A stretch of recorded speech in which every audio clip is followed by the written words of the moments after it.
Hi everyone, and welcome back to the channel. This is your host Carmina, astrologer and card reader, and today we are going to continue our series of exploring the meaning, the symbology of each and every one of the simple playing cards. Okay, simple yet very complex, because maybe we know, maybe we don't, but these cards, these playing cards that we use for games existed before the tarot. So the tarot is just an interpretation of the playing card deck. That's why I think it's very important to explore, to learn these meanings so that we can use them in predictions, we can use them in shedding light to different situations. Okay? So if you've been watching the series, you know that right now we are at the diamond suit, especially, more specifically, it's the turn of the 8 of Diamonds card. And here's what we're going to do. First of all, I'm going to tell you the meanings, the possible meanings of this 8 of Diamonds as a playing card when you are casting cards, and then we're going to be looking at the underlying and overlying card meanings in the card system, and then we'll be looking at the 8 of Diamonds as a birth card in the Cards of Truth system. Okay, wonderful. So what do we see here? We see an 8 of Diamonds. We see a red card. Okay, we know that the red cards have the yin, the more receptive type of energy, and the diamond suit is corresponding to the earth element. And the number 8 corresponds to the North Node in astrology. So it corresponds to, we said, something like receiving something because it's a diamond, something concrete because it's the earth element, something related to value, to worth of things. It can be finances, it can be land, it can be jewelry, minerals, or concrete skills that we acquire. But in any case, it has to be something of value and something concrete. And when we intertwine that with the meaning of the North Node, the North Node is an area that we need to develop in this life, okay? It's some sort of a gray area. And I'm not saying gray area for no reason, because if we use gem therapy for the North Node, we use gray gems, okay? So it's like a gray area because it's an area of your life, it's a behavior that you haven't really invested in past lives or your ancestral lineage, but right now you have to make sense of. So you go in either with too much force, either you say you don't care at all. So there is no balance in how we tackle the North Node. So at the same time, this North Node card, any 8 can be giving of great rewards, because in Vedic mythology we say that the North Node, Rahu, is granting wishes. So if this North Node is used correctly, if this North Node is understood correctly, then the person can achieve success and fulfillment, because at the 6 we had the worldly fulfillment, at the 8 we have the inner fulfillment, which is of course more important. So the 8s are always a friendship with yourself. The 8 of Diamonds is a friendship, a self-sufficiency with yourself regarding your value. So knowing that you have a value within, regardless of what anyone says. So at the 8 of Diamonds, there can be great financial success. There can be a great financial opportunity that you have to bring out from within. The key with the 8 is to get past the 7. So get past the financial disappointment of something that's not working, and just taking a risk and doing, what is within, bringing out something of value from within by taking some sort of risk and seizing an opportunity. Because it's a red 8, it's more of seizing on an opportunity that exists out there, because all the diamonds relate to what is out there in the world, and because it's a more receptive suit, it's like, okay, just seizing that opportunity, taking what is there. If we were to make a connection to the major arcana, then we would connect the 8 of diamonds to the hanged man. So it has this energy of stillness, of waiting for something, of inner exploration. Okay, now let's move on to the birth card interpretation.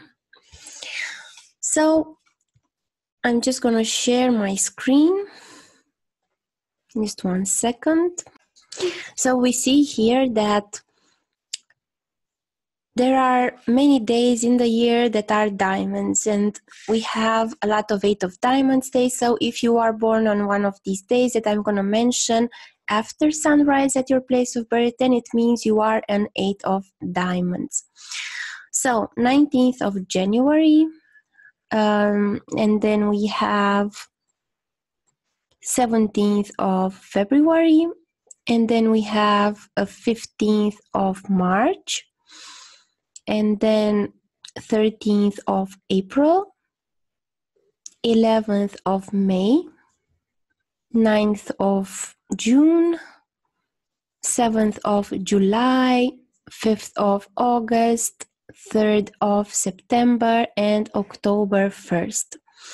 If you are born in any of these days, then it means you are a 8 of diamonds. And you're going to learn in the following minutes some things about your birth card and your natal spread in the Cards of Truth system. I'm also going to mention that this Cards of Truth calendar is available for free. I'm going to link it in my description box. And if you like the cards that I'm using to describe these videos, I only have a few decks left.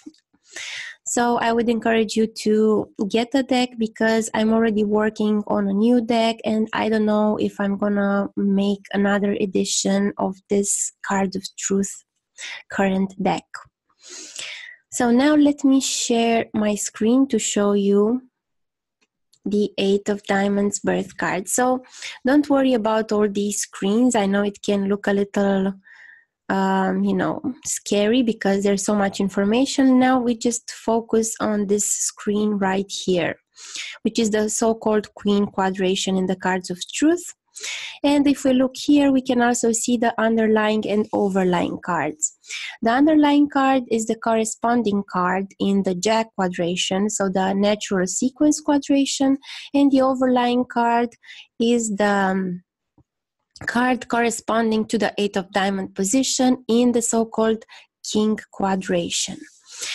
So the underlying card, where this energy of the 8 of diamonds is materialized, where it comes from, is the Queen of Spades.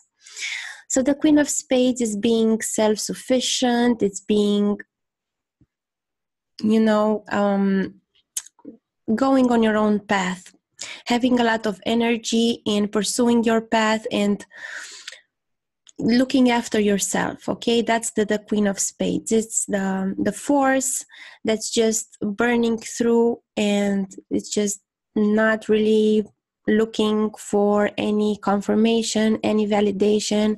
It's very active, it's very interested in self-exploration and who the self is and like what the person is here to do. Is very focused on their purpose. So that's where the 8 of diamonds comes from, this value from within.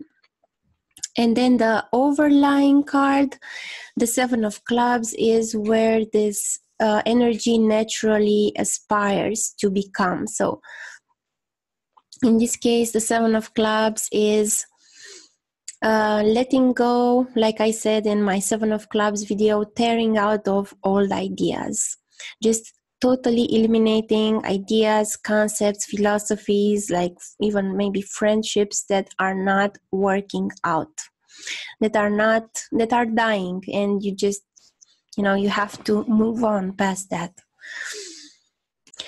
Okay, so we are going to be looking at the birth card and then the 13 cards that follow it to see a bigger picture of what this Eight of Diamonds person is like. First, we can check out the Ecliptic card. That's the path of the Eight of Diamonds. So for any birth card, the path is quite important. So it's a little conflicting. It can seem conflicting that the path is the Seven of Diamonds. Okay, so the card before. This is the path. This is the so-called millionaire card. This is like just letting go of things that are not working, like a lot of things that are not working and are very frustrating, but choosing that one thing that is working and really focusing on it, and that's when you can get the benefits. That's why it's called the millionaire card. You can have success if you focus on that one thing that is working. It doesn't have to be your favorite thing in the world, but if it's working, do it, and then the value will follow. So we're going to focus on the cards and not the planets in the cards, because of course, depending on your date, time, and place of birth, your planetary positions, your cusps will differ. So this is just a part of the picture. It's not the full picture of your birth spread. Now we're looking at the Sun card. This is the kingdom you're creating. So for the Eight of Diamonds people, it's a quite intense kingdom they're creating, because this is a fixed card. So it shows that they are making constant changes. They're constantly shattering limitations. But that has to come with some sacrifices, okay? The sacrifice of the ego. And that's when the Sun card works. And of course, what is important in that kingdom is also relating to the cusp here. For instance, this imaginary person that I cast the spread for has the 11th cusp here of groups, of, getting the rewards for their work in life, for their fan club or material reward. So there's a lot of confrontation with that, but there is also long-term change that can lead to a more truthful approach in their kingdom, okay? A more honest approach about who they really are. So let's see here the Moon card. The Moon card is a Three of Hearts.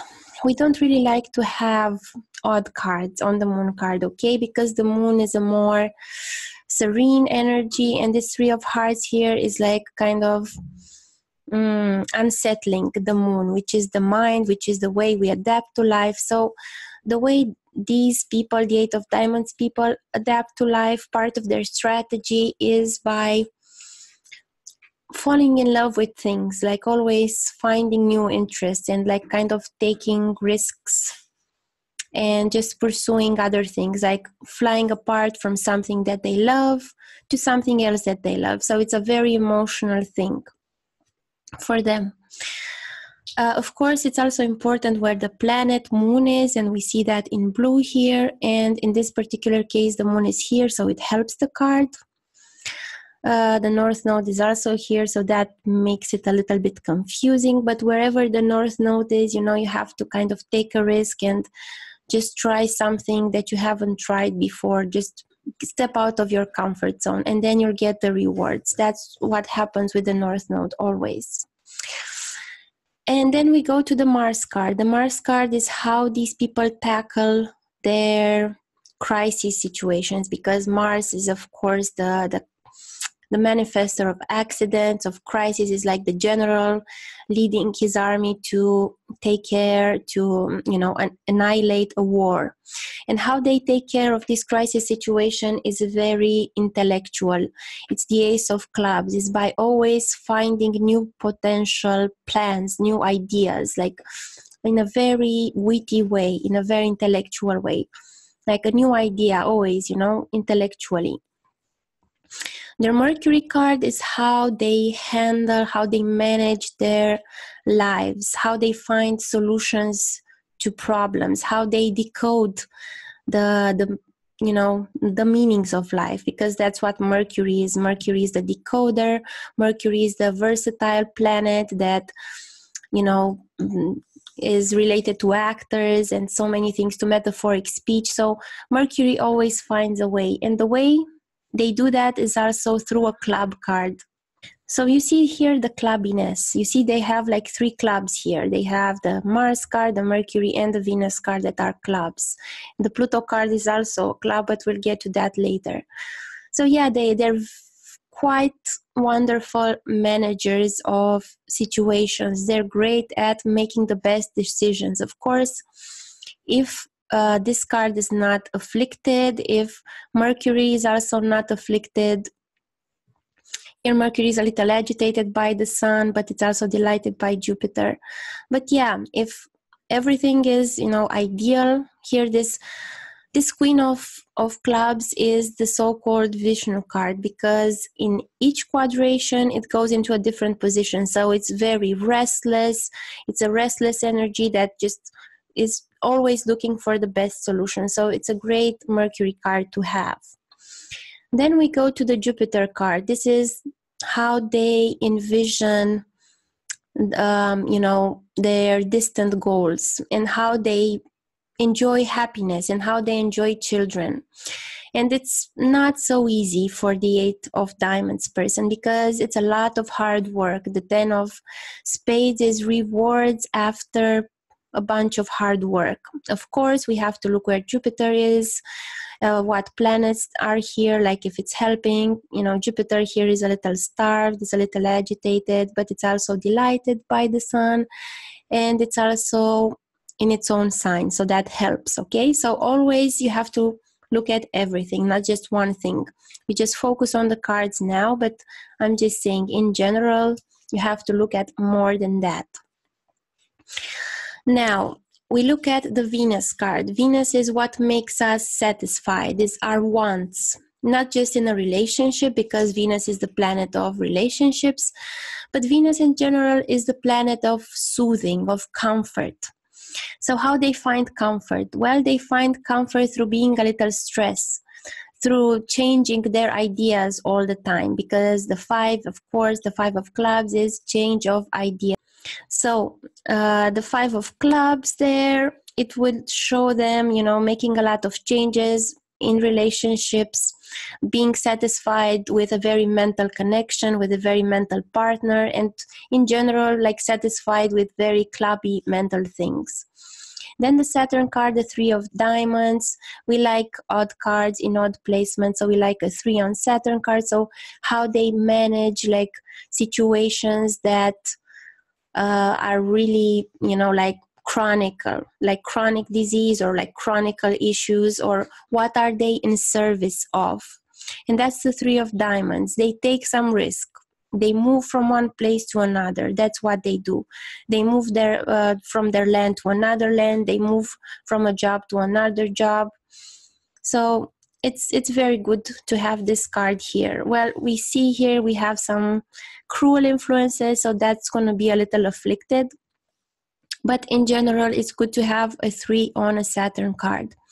The South Node shows their past life patterns. So a lot of their past life, they've been victimizing themselves, like having heartbreaks, having their egoistic emotional needs not met. So that's in the past. Now they need to develop this Ace of Spades. They need to find the mystery, the truth, the hidden parts in themselves that make them an individual and that are true about themselves. We talk about the Ecliptic card now. The Uranus card is what makes them unique on the collective level, and that's the 5 of Spades is like doing something with yourself, like changing yourself, changing your body, going through a diet, doing some exercise, doing some, therapy work, psychological therapy. So it's like changing yourself, going through a change, but it's a difficult change, because the change of the self is the most difficult one. The Neptune card is how they relate, how they bond to the world on a deeper level. So that's a very nice card to have, a Jack of Hearts. So it's like when they are, you know, open to new things. It also has this energy of the Three of Hearts. Okay, the Jacks have the energy of the Ace, Deuce, and Three of Hearts. And by the way, the Eight of Diamonds has the energy of the King of Diamonds, because the King of Diamonds has the energy of the 7, 8, and 9 of Diamonds, and especially the 9. So here, this Jack of Hearts in the Neptune card is show that they bond when they are, you know, they are inspiring other people, when they pursue what they love, when they are just going with what they love. And the Pluto card, you know, they put a lot of expectations in this card, and contracts, 9 of Clubs, in being at a high level intellectually. But that kind of gets shattered, you know, that in a way or another that's going to get destroyed, but that's only to help them improve, to help them be who they truly are. So in this 9 of Clubs situations, in situations where they isolate themselves to study, when they isolate themselves to reach a higher level with their you know, mental skill, and also in contracts, you know, they're gonna realize that it's not that what they wanted. Like, fate is gonna twist it in such a manner that they're gonna realize what is truly important, if it's that or something else. Okay, you guys, so that's about it for today. I'll see you next week with the next card, which is the 9 of Diamonds. Okay, so check out my website, my new website, carmina-amza.com, for information on classes. We're going to start a new class of Cards of Truth this Sunday on March 24th. You can check out my readings that I offer, and you can also check out other wonderful things on that website, such as this beautiful card deck. Okay, I'll see you soon, guys. Bye.